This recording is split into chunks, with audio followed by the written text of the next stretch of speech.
Hey guys, happy Hanukkah, happy solstice, Merry Christmas, Happy New Year. I want to start today with some news about my channel. It's very exciting. You know, people are always making these videos. How much money do I make on YouTube? Well, let me tell you.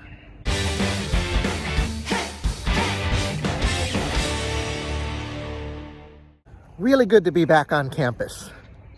I'm here at Wuhan University campus for the first time in nearly 4 weeks after the campus was closed down.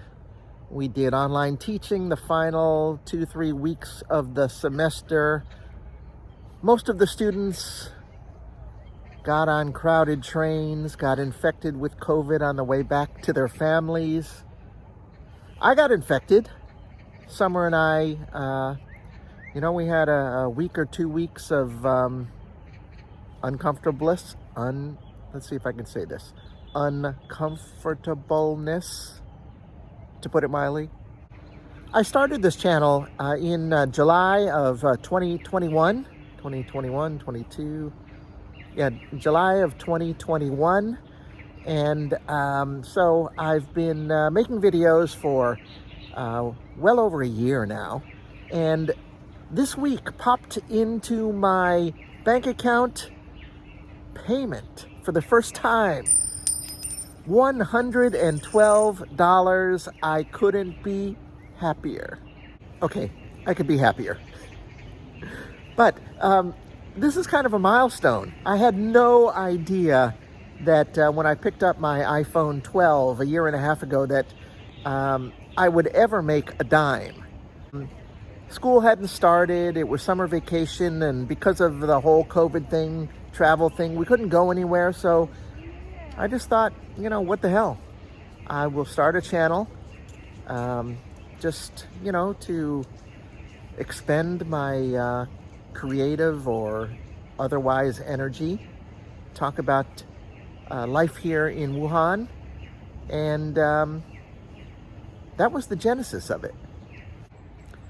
So here I am, a year and a half later, and I just want to express complete gratitude and thanks for all of you who have watched my channel. I'm trying to think if I ever expected anyone to watch the channel, to tell you the truth, other than, I put the links to my videos on Facebook.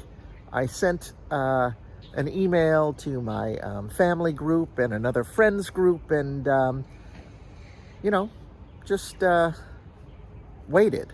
My first few videos, I think they got 35 views, and that went on for a while. I made some gigantic leap one period of time where I was getting like 60 views each time, and I was ecstatic. I was ecstatic because I don't know how many of those 60 I knew personally. I would probably guess about half of them. So 30, were just people who suddenly found this channel on YouTube, as one does, I guess. And things steadily grew. I mean, not really. A year and a half later, I guess I average somewhere between 1 and 200 views per video. And I really appreciate each and every one of you. So thank you.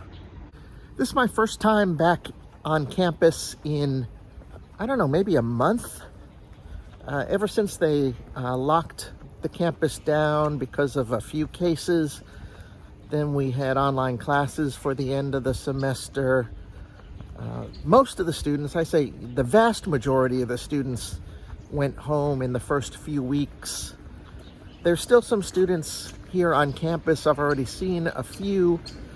I don't know if they are just stuck here or they've got important lab work and research, or financial situation prevented them from going home.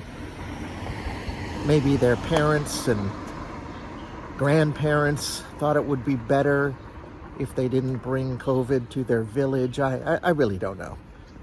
The campus, though, it's pretty empty. I guess I should address the COVID situation from my perspective. You know, as soon as they lifted that veil, as soon as they loosened restrictions a little bit, it seemed like the entire country got COVID.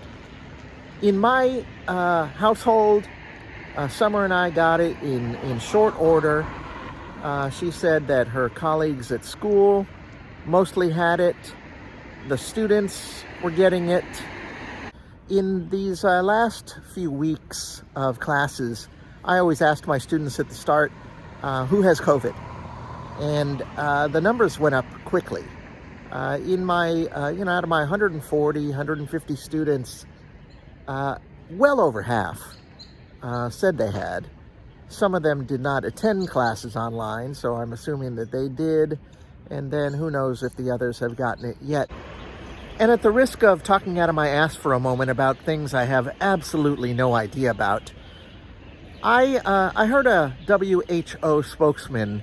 He put it in a way that made sense to me. He said that China did not loosen its restrictions and then COVID came. He said COVID was already rampant in China and then they loosened their restrictions. Dunno, but that's the narrative that makes most sense to me. The COVID that Summer and I experienced was absolutely no fun. I was going to say I don't recommend it for anyone, but actually my point is I'm so glad that I got it. You don't want to be the last person in China waiting to get COVID. Know what I mean? And especially with a big flight coming up to California to see my mom and my family and my friends and my In-N-Out burger. It's, yeah, I'm glad I got it over with. I know. There's no getting over. I can get it again. I got it, okay? But I'm glad I got it over with.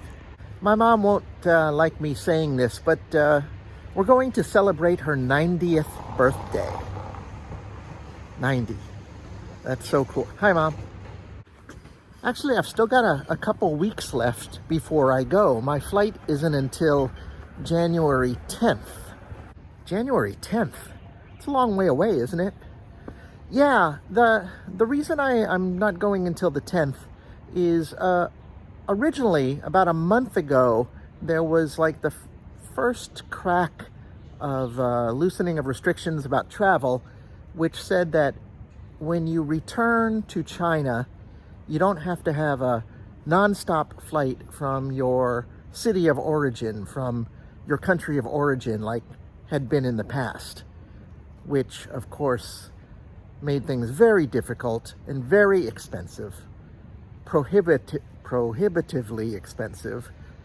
And then they had this loosening where I could get a flight from San Francisco to Hong Kong, do a little quarantine in Hong Kong, and then fly to Wuhan, do a little bit more quarantine, but quite doable and not as extravagantly expensive as previously. So as soon as that restriction was loosened, I gobbled up a ticket for January 10th.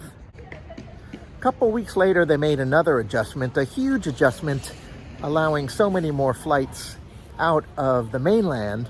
And I could have moved it up, but there were a lot of reasons why I didn't. Number one was that, if I was going to be away from Summer for so long anyway, I might as well stay here, while she has her final weeks of the school semester, which unfortunately for her are still going on, even though I'm finished for the calendar year. Anyway, home.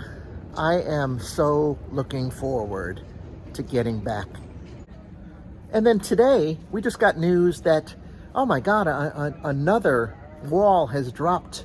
This one just splattered all over the floor. You no longer have to quarantine when you return to China. You have to get a PCR test still, a COVID test, 48 hours before you get on your flight back to China.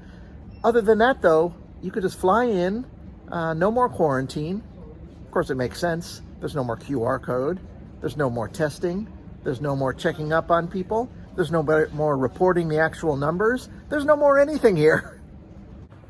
Finally, I want to give you guys an overview of human nature, Wuhan style. You know, when this thing first loosened up a few weeks ago, everybody stayed home. In fact, there was so little foot traffic in the mall. One day I went, it's like I could walk 100 feet, not see anybody except for some clerks. And then the next day, they closed the mall. It was closed for a weekend. I guess they said, what's the point? Nobody was on the streets. Nobody was on the subways. People were getting infected or worried about getting infected, staying away. In fact, things were so bad that our normally amazing delivery service was breaking down. We could not get groceries, let alone a delivery from takeout restaurants, because the delivery drivers were all getting sick. And so there was a shortage of delivery people. And we get these messages on our apps saying that, sorry, no delivery today. You can come into the place and pick it up yourself. And I just might add that, fortunately, because of just the people that Summer and I are, we had no problems. We have been stocking up on food and toilet paper and stuff like that.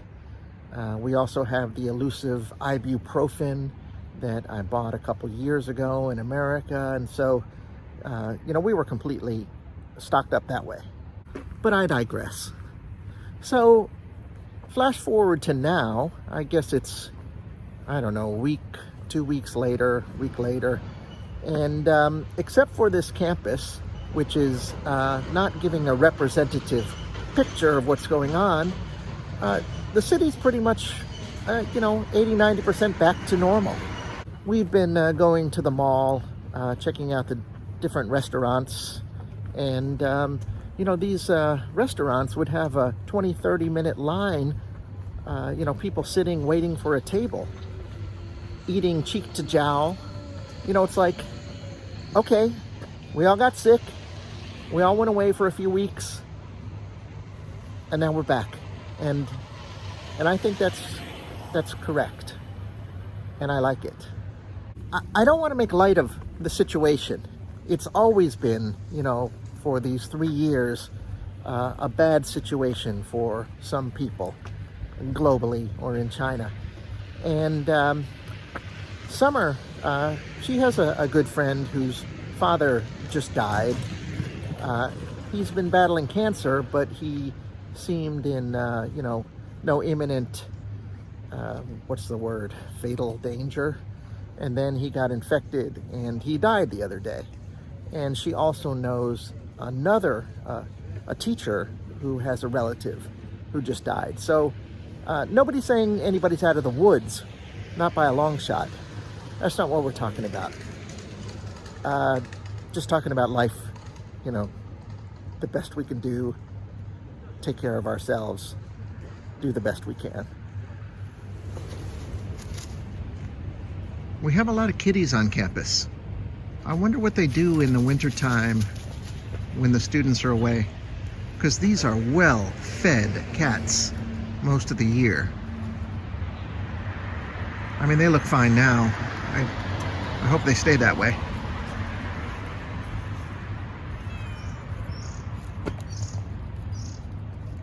Meow.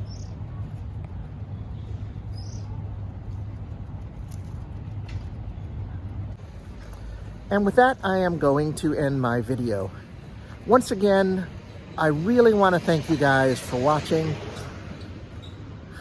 Now that I'm a paid YouTube creator, watch my head get big. Woohoo!